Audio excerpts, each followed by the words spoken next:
Bismillahirrahmanirrahim. Alhamdulillah wassallallahu ala sayyidina Muhammad wa ba'd. Kalau kita ingin menyingkap, menyenaraikan satu persatu tentang hikmat kenapa kita melaksanakan sembahyang, itu mungkin tidak terhitung banyaknya. Dan insyaAllah dalam perputaran waktu daripada episode kepada episode yang selanjutnya, kita berusaha semampu kita untuk memperkenalkan dan memperagakan, memperlihatkan cara pelaksanaan sembahyang yang sesuai dengan panduan hadis sallu kama ra'aitumuni usalli. Sembahyanglah kamu sebagaimana aku sembahyang, takbirnya, bacaannya, rukuknya, i'tidalnya, dan seterusnya. Jadi yang terakhir sebelum kita dengar pertanyaan yang kedua, di antara daripada hikamus shalah itu untuk melahirkan generasi litaulid insan yatanasabu ma'a makanatihi indallah, untuk melahirkan generasi manusia yang sesuai dengan maqam, posisi dan kedudukannya sebagai makhluk Allah yang paling mulia. Itu tugas sembahyang. Jadi sembahyang itu laksana kelang yang akan menggodok, yang akan membuat, yang akan melahirkan generasi Rabbani yang seperti itu. Masya Allah, tabarakallah. Mampukah sembahyang untuk membuat kita jadi seperti itu? Allahu Akbar, sembahyang zuhur, sembahyang asar, atau 2 rakaat yang terakhir daripada sembahyang isya dan maghrib. Daripada sembahyang isya, daripada sembahyang maghrib, rakaat yang ketiga. Siapa yang dapat pastikan imam di depan baca Fatihah? Orang tak ada yang nampak. Siapa yang pastikan dengan kita dalam keadaan suci dan bersih? Siapa yang pastikan kita tidak buang angin atau tidak kentut pada waktu kita berdiri? Tak ada. Berarti mendidik kita agar kita jujur, mendidik kita agar kita amanah. Masya Allah, tabarakallah. Mendidik kita agar ikhlas. Ya Allah, dididik kita untuk melaksanakan sembahyang di waktu malam, tahajud tengah malam, pada saat nyenyak-nyenyaknya kita tidur, terus kita bangkit melaksanakan ubudiyah di hadapan Allah Jalla wa'ala. Allahu Akbar. Tak ada yang melihat, tidak ada yang menilai, tidak ada yang memperhatikan. Kalau pada waktu di masjid, letakkan syal di bahu dengan jubahnya, dengan tasbih yang besar, angkat sorban sedikit, lawak kelihatan hitam di dahi, itu kan orang nampak tuh semuanya. Tapi kalau pada waktu kita tahajud tengah malam, mungkin istri kita pun tak tahu, anak-anak kita sedang tidur nyenyak. Jadi kita diajarkan suatu keikhlasan, sehingga ikhlas tadi itu akan menjelma dalam kehidupan kita. Maka manusia yang lahir atau yang dilahirkan oleh sembahyang, manusia yang memang betul-betul sesuai dengan maqam dan kedudukannya di sisi Allah. Jadi kalau seandainya seumpama dengan hewan atau binatang, maqamnya jelek, buruk, hina, dina, zalim, kasak, itu wajar-wajar saja, sebab dia binatang, tidak ada taklif. Tapi kalau manusia tidak boleh seperti itu.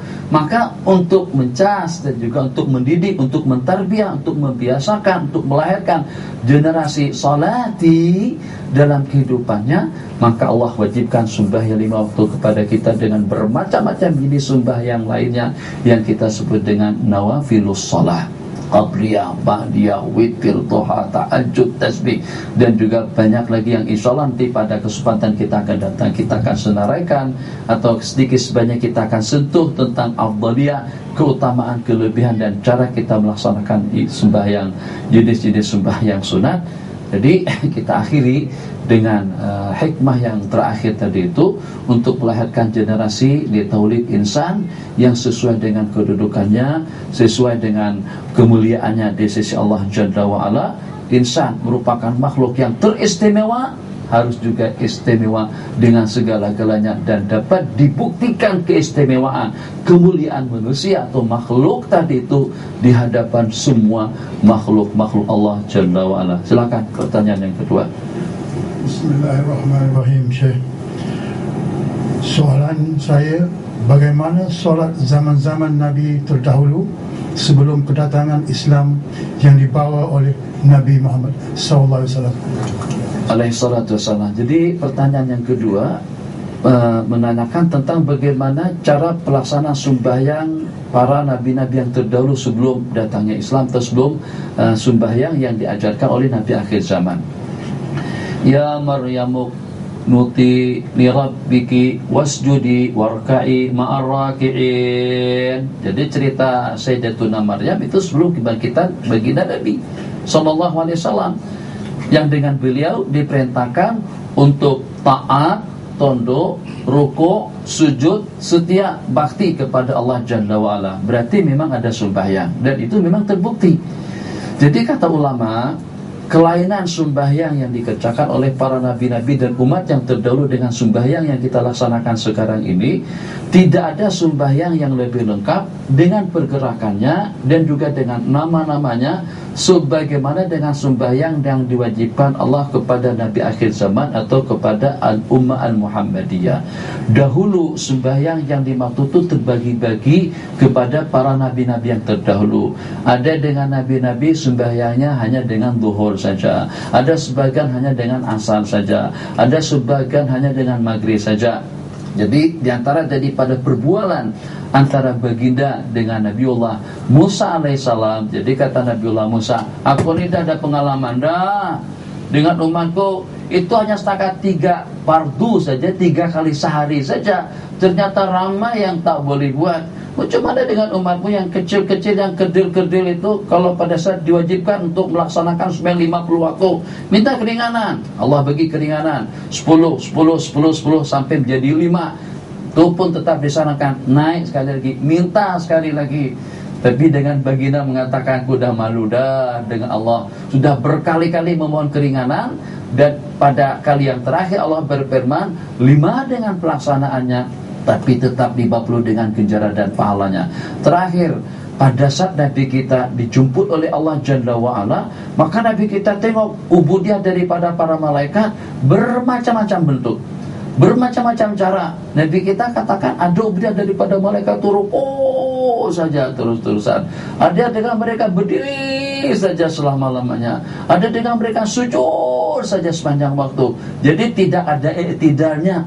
Yang ini rukuk, tidak ada i'tidalnya. Yang itu i'tidal, tidak ada sujudnya. Yang itu sujud, tapi tidak ada bangkitnya, tidak ada duduk antara 2 sujud. Jadi daripada beraneka ragam dengan bermacam-macam jenis ibadah para malaikat tadi itu, Allah kumpulkan semuanya dalam sembahyang yang kita laksanakan, yang dimulai dengan takbir dan diakhiri dengan ucapan Assalamualaikum ke kanan dan ke kiri. Jadi ahbabana fillah, mudah-mudahan sedikit sebanyak dengan mukaddimah yang kita kongsikan tadi pada pertemuan kita di sore hari ini, mudah-mudahan dengan mukaddimah tersebut akan membuka sedikit wawasan dan juga akan memberikan motivasi dan dorongan kepada kita untuk kita senantiasa dan selalu, kalau memang sudah melaksanakannya, atau juga untuk membuka pintu hidayah, taufik kepada saudara-saudara kita, muslimin muslimat di mana saja mereka berada, agar kembali kepada Allah Jalla wa'ala dengan melaksanakan sembahyang 5 waktu tepat pada waktunya dan dikerjakan secara berjamaah. Sebab kenapa? Sebab kalau kita tidak dapat tali penghubung daripada Allah, kira-kira akan jadi seperti apa kehidupan kita? Anak tak kisah, awak nak buat lagu mana, jangan tanya ayah, jangan tanya mak, jangan cari kami. Nak buat apapun, terserah kamu. Nak masuk jahanam kah? Waliyadzubillah. Itu kalau orang tua sudah cakap macam itu, maknanya sudah tidak ada tali penghubung antara bapa dengan anak. Nah, bagaimana kita dengan Sang Pencipta? Mana mungkin? Kesehatan daripada siapa? Ketenangan daripada siapa? Ilmu daripada siapa? Waktu daripada siapa? Masya Allah, tabarakallah, hidayah daripada siapa? Petunjuk daripada siapa? Dan kepada siapa kita akan kembali? Jawabannya Allah, Allah, Allah, Allah. Semuanya daripada Allah Jalla wa'ala. Maka kalau pada saat hidup kita tidak disambung oleh Allah Jalla wa'ala, maka manusia bukan hanya celaka pada akhiratnya nanti, di dunianya pun juga akan menjadi sengsara. Hadza wabillahi taufiq wa sallallahu ala sayyidina Muhammad wa ala alihi wa sahbihi wa sallam. Allahumma salli wa sallim wa barik alaihi wa ala alihi. تهانينا حيكم فحينا لكل الحب والإخلاص والإيمان